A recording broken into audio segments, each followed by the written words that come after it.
नमस्कार, मैं doctor Abhinav. Information is power में आपका स्वागत है। पॉलिटिक्स ऑफ हरियाणा के पार्ट 27 में हम बात करेंगे सढौरा विधानसभा की। सढौरा जो विधानसभा है वो अम्बाला लोकसभा के अंतर्गत आती है और ये एससी सीट है, यानी कि आरक्षित सीट है। इसके हम तीन पिछले लोकसभा विधानसभा की बात करेंगे, 2009, 2014 और 2019। अभी हरियाणा की राजनीति में खासकर दो पॉलिटिकल पार्टीज़ जो लीड कर रही हैं हरियाणा को, ये कहना होगा, क्योंकि लोकसभा में अभी जो रिजल्ट आया है तो 5-5 पे रही हैं दोनों पॉलिटिकल पार्टीज़। अब दोनों पॉलिटिकल पार्टीज़ की जो लिस्ट आ रही हैं तो उस पे घमासान मचा हुआ है। तो उसमें भारतीय जनता पार्टी में सबसे ज़्यादा घमासान मचा हुआ है, क्योंकि भारतीय जनता पार्टी यहाँ पे दूसरी बार सरकार में है, जिस पे 13 सीटों पे सबसे ज़्यादा घमासान चल रहा है। और 6 भाजपाइयों ने जिनको टिकट नहीं मिली है, आज के अखबार के अनुसार दैनिक भास्कर कहता है कि 6 जो कैंडिडेट हैं, पेन कैंडिडेट हैं इन अलग अलग विधानसभाओं में, वो निर्दलीय चुनाव लड़ेंगे और 4 सीटों पे कांग्रेस में ज़्यादा दिक्कत चल रही है। और यहाँ पे होना भी ज़रूरी है, मैं ये कहूँगा। वो क्यों ज़रूरी है कि लोग पूरे 5 साल सरकार के अनुसार काम करते हैं, अपने अथाह जीवन से कमाए गए धन का प्रयोग करते हैं, पॉलिटिकल पार्टीज़ के एजेंडा पे चलते हैं, कार्यक्रम करते हैं, आवागमन करते हैं, इधर उधर जाते हैं, और लास्ट में जब टिकट ना मिले तो रोना धोना निश्चित है, क्योंकि वो बहुत सारे लीडर रो धो रहे हैं कि हमें टिकट नहीं मिली। लेकिन टिकट तो एक ही है, तो एक ही बंदे को मिलेगी। लेकिन दूसरी तरफ ये है कि वहीं पॉलिटिकल पार्टियां जिनको 3-3 बार एमएलए बनाए हैं, उनको चौथी बार टिकट दे रही हैं, उनको 5वीं बार भी टिकट दे रही हैं। एक बंदा 25 साल से, उसको भी टिकट नहीं दे रही हैं। तो पॉलिटिकल सिस्टम में क्या है कि अगर कोई बंदा आता है तो ये सारी चीज़ें उसको झेलनी पड़ेंगी, और वो झेल रहा है। तो इन सब बातों के साथ हम सढौरा विधानसभा पे हम बात करेंगे। तो सढौरा जो विधानसभा है उसमें 2009 में, क्योंकि ये आंकड़े बहुत इम्पोर्टेंट है और उससे पता चलेगा कि हर विधानसभा पे देखो, अभी हरियाणा में पिछले 20 साल से दो ही पॉलिटिकल पार्टीज़ का राज चल रहा है।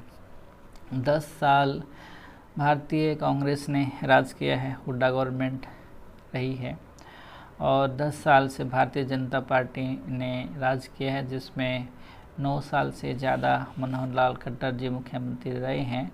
और मार्च महीने से नायब सिंह सैनी जी, जो पहले नारायणगढ़ से स्टार्ट की थी राजनीति की और एमएलए बने, उसके बाद सांसद बने और उसके बाद मुख्यमंत्री बने।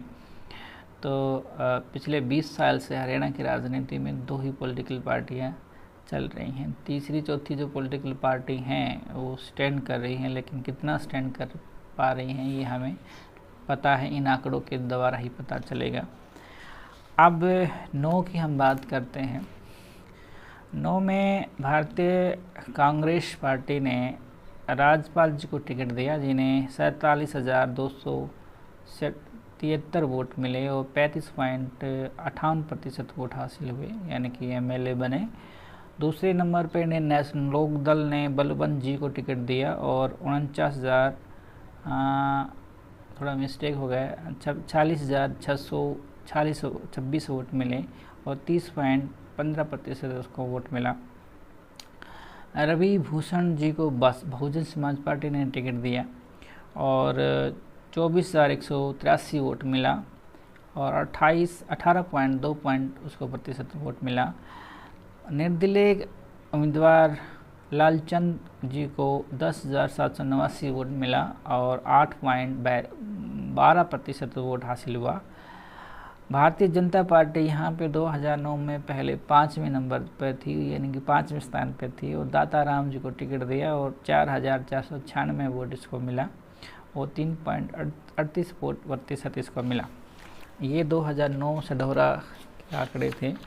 2014 में भारतीय जनता पार्टी, देखिए अब जो पार्टी 2009 में 5वें नंबर पे थी, वहीं 2014 में 1 नंबर पे आती है और भारतीय जनता पार्टी बलवंत जी को टिकट देती है, जो इंडियन नेशनल लोकदल के उम्मीदवार थे 2014 में, यानी 9 में जो उम्मीदवार थे इंडियन नेशनल लोकदल के, और जो दूसरे नंबर पर रहे थे भारतीय जनता पार्टी 14 में बलवंत जी को टिकट देती है, जो 1 नंबर पे रहती हैं, और उन्हें 73,772 वोट मिलते हैं और 38.74 वोट प्रतिशत मिलता है।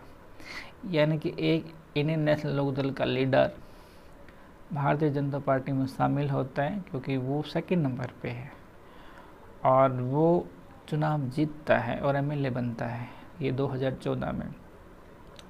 और दूसरे नंबर पर इंडियन नेशनल लोकदल जो है वो पिंकी छब्बर जी को टिकट देती है, जिन्हें 49,626 वोट मिलते हैं और 30.15% वोट हासिल होता है। तीसरे नंबर पर कांग्रेस के उम्मीदवार राजपाल को टिकट दी जाती है, जिन्हें 21,249 वोट मिलती हैं और 12.96% इनको वोट हासिल होता है। और चौथे नंबर पर बहुजन समाज पार्टी के कपूर सिंह को टिकट दी जाती है और 16,542 वोट इसको मिलते हैं और 10.5% इनको हासिल होता है। यानी कि 2014 में बहुजन समाज पार्टी चौथे नंबर पर रहती है। 5वें नंबर पर लालचंद जी टिकट लड़ते हैं, एंड लालचंद जो हैं वो निर्दलीय चुनाव लड़ते हैं और 4,228 वोट इनको मिलते हैं, जो टोटल वोट का 2.57% है। ये 2014 का आंकड़ा है। 2019 में हम देखते हैं, अब 19 का जो रिज़ल्ट है वो तय करेगा कि सढौरा पे कौन विजय हासिल करेगा। अब ज़रूर नहीं ये भी कि भाई विजय हासिल करेगा, क्योंकि जो 2019 के जो सिचुएशन थी स्टेट के लोगों की, उनकी मानसिकता की, उनकी राजनीतिक चेतना की, तो ये नहीं कि वो 2024 में भी हो, वो बदल चुकी होती है।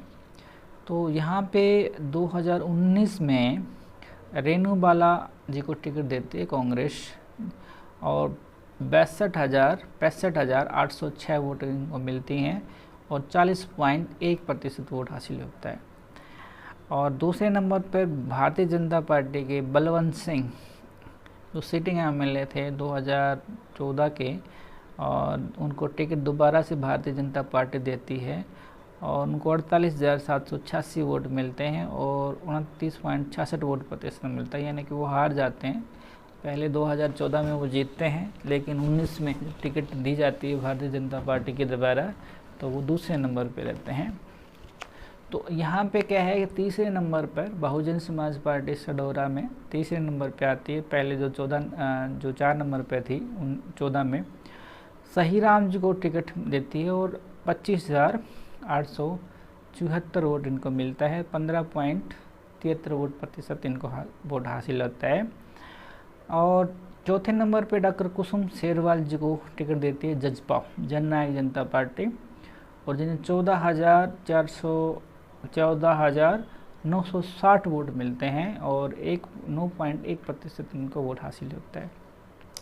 5वें नंबर पर लोकतंत्र सुरक्षा पार्टी। लोकतंत्र जो सुरक्षा पार्टी है वो जो है राजकुमार सैनी साहब की पार्टी है, उसके सुप्रीमो राजकुमार सैनी साहब हैं, जो आजकल इंडिया ब्लॉक में शामिल हैं, जो यानी कि कांग्रेस की तरफ से में शामिल हो गए हरियाणा में इस चुनाव में। और नाथीराम खेड़ा को टिकट दी जाती है, उन्हें 2,880 वोट मिलती हैं और 1.75 वोट इनको हासिल होता है।